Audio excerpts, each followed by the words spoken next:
Tripura Olympic অ্যাসোসিয়েশনের উদ্যোগে প্রথম ত্রিপুরা স্টেট গেমস অনুষ্ঠিত হবে আগামী 22 থেকে 24 ফেব্রুয়ারি পর্যন্ত। রাজ্যের বিভিন্ন প্রান্তে মোট 18টি ইভেন্ট নিয়ে এই ক্রীড়া প্রতিযোগিতা আয়োজিত হবে। এই উপলক্ষে আজ আগরতলার উজ্জয়ন্ত প্রাসাদ তথা রাজবাড়ির সামনে থেকে 3 দিন ব্যাপী ম্যাসকট র্যালির প্রথম পর্বের সূচনা করা হয়। র্যালিটি সমগ্র রাজ্যের প্রতিটি জেলা সদরে প্রদর্শিত হবে, যার উদ্দেশ্য স্টেট গেমসকে ঘিরে ক্রীড়া প্রেমীদের মধ্যে উৎসাহ ও সচেতনতা বৃদ্ধি করা। যুব বিষয়ক ও ক্রীড়া দপ্তরের মন্ত্রী টিঙ্কু রায় ফ্ল্যাগ নেড়ে র্যালির আনুষ্ঠানিক উদ্বোধন করেন।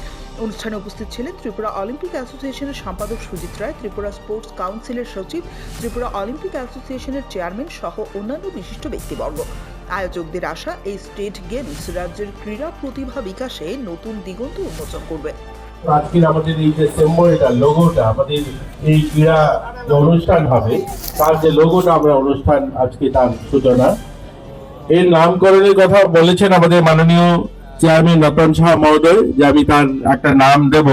এই নামটা আমি নয়, আমাদের সকলের ভালোবাসার নাম, আমাদের সকলের আবেগের নাম।